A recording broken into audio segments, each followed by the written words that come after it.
actually two tests we will conduct for lipids. The first is very simple, and you can do it at home with an adult's permission. You may have noticed that when you order French fries, they often stain the paper bag. That's because they contain lipids, and these lipids are reacting with the paper. We are going to place a few drops of each of our 5 substances onto a piece of brown paper. We'll let it sit for a few minutes, and then any stains that result are an indication that our substance contains lipids. So again, our 5 substances are distilled water, glucose, albumin, starch, and cooking oil. So let's go ahead and do that now.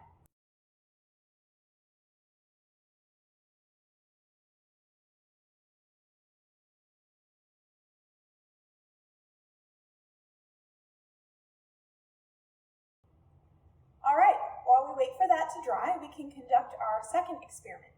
That's going to use ethanol, and when we combine ethanol with lipids, we will actually get a cloudy white suspension at the top of the substance. So I'm going to add about 2 to 3 milliliters of ethanol to each of our 5 substances, and then we will look at the results.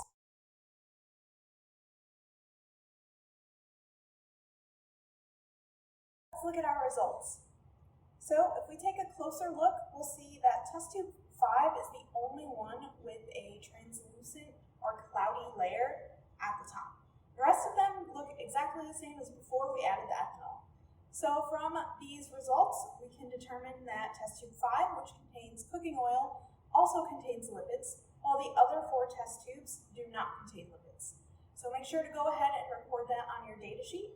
So again, the only test tube that had a change in appearance was test tube number 5, which now has a cloudy or translucent layer on the top, and the other 4 had no change in appearance.